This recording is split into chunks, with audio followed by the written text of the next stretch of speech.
Page 7, Sleepy John. Let's cover all these symbols and the note names and make sure we're getting them. We just got to go over this over and over and over and over forever until it's automatic. It's just second nature. It's so important. So again, we got the grand staff with the curly brace that tells you it's a grand staff.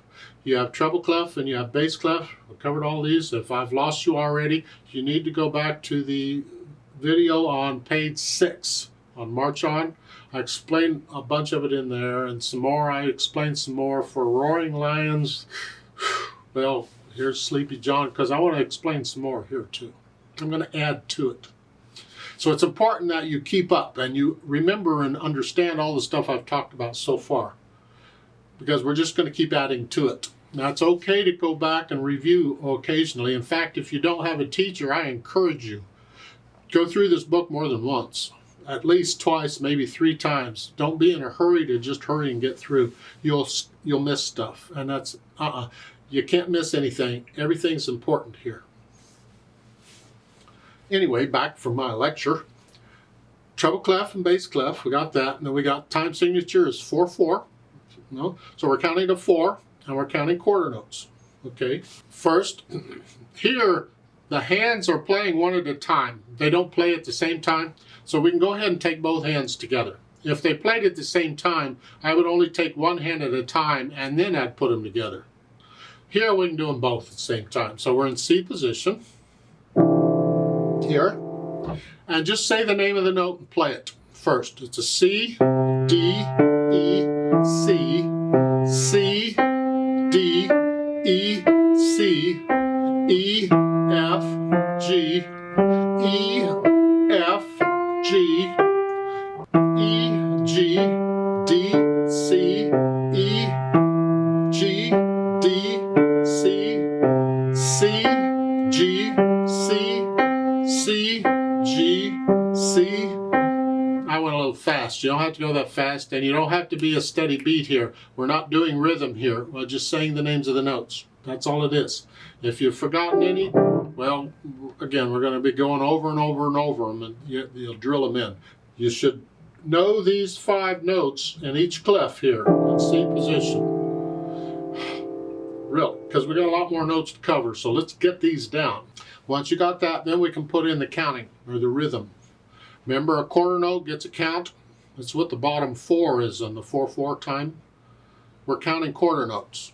And there's the same as 4 quarter notes in every measure. The measure is that space between the measure lines, these vertical lines. So we have here 1, 2, 3, 4. 1, 2, 3, 4.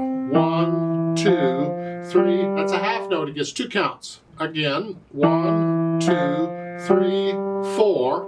1, 2, 3, 4. 1, 2, 3, 4. 1, 2, 3, 4. 1, 2, 3, 4. 1, 2, 3, 4. That's the counting. You don't have to go that fast. You take it at your speed, but you need to have a steady beat. You can't go.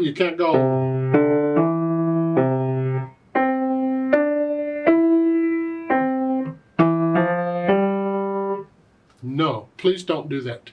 It needs to be a steady beat. It's very important, because as the music gets more difficult, you need to be in the habit of a steady beat by then. Not important how fast it is. Now, if you look at the end of the second line here, and a line is the whole grand staff. That's considered one line. So it's like 2 staves with the curly brace. That's one line altogether. The Sleepy John is 2 lines long. It's got the grand staff, the 2 staves here, and another 2 staves. That's 2 lines total. So at the end of the second line, which is at the very end of the piece, you see a thin and thick bar line. Now, before we've had a thin and thick bar line with 2 dots. That was a repeat sign. This is a thin and thick bar line, but there's no dots. It's not a repeat sign. It's the end of a piece symbol. That's the symbol you'll find at the very end of a piece of music. If you can look at music and various pieces of music and whatever, you'll see this thin and thick bar line. That tells you that's the end. It's not always at the very end of the piece of the written music. It could be somewhere else. but it is where the music, that piece of music is going to end, because it doesn't have to end at the end. It can end somewhere else. It made no sense whatsoever. Just stick around. I'll make it clearer as we go on. Just know we're not repeating this piece. Now let's add a few more, just in case you didn't have enough yet. You see in between the lines, you have the verses, or one now, because we're not repeating it, so there's just one line of words. I'm not singing it. You can sing it if you want. I don't. But in front of the words, between the lines, there's a letter P. Well, that is a musical symbol, a term, an abbreviation for the word piano. That's what we're playing here, piano. But it's Italian. The word piano means soft. It means you play this softly.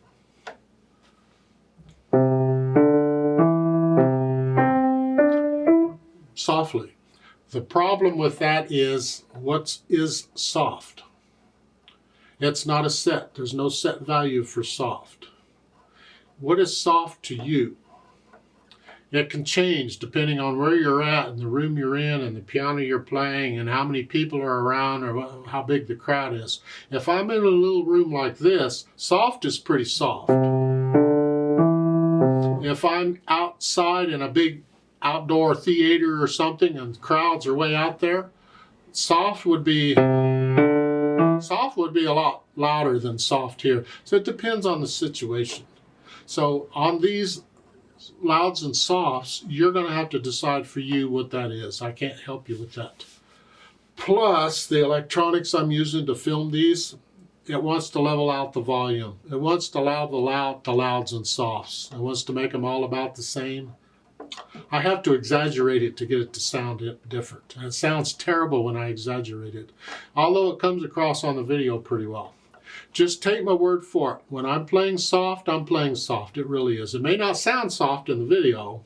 It's soft. It sounds good here. It should be here. Second line, in front of the words, there's an F. Well, that stands for forte. It's another Italian word, and that means loud. You heard the piano called a pianoforte? Soft, loud. That's the reason it's called a pianoforte is because it can play louds and it can play softs. So here, the notes would be loud.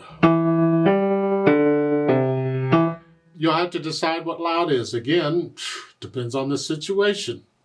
Don't get really loud. It's just loud. So the first line is soft, and the second line is loud. Louds and softs in music is called dynamics. What's the dynamic? Means how loud or soft is it? What is it? That's all. We'll talk more about dynamics. So when you play it, you're going to play it soft. The first line is going to be soft. And the second line, when you get there, is loud.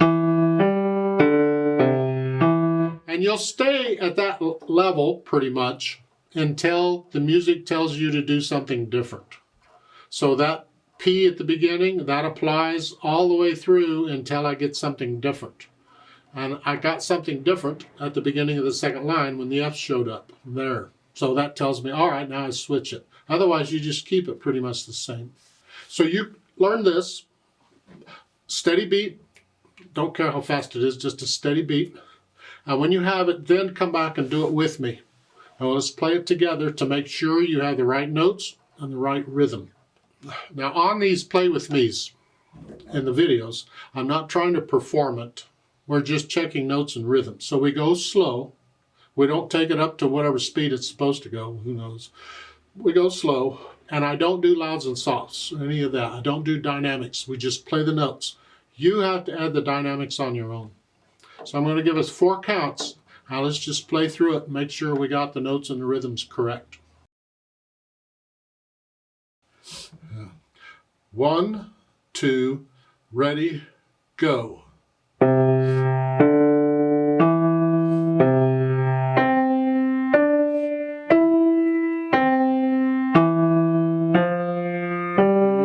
Four, 1, 2, 3, 4.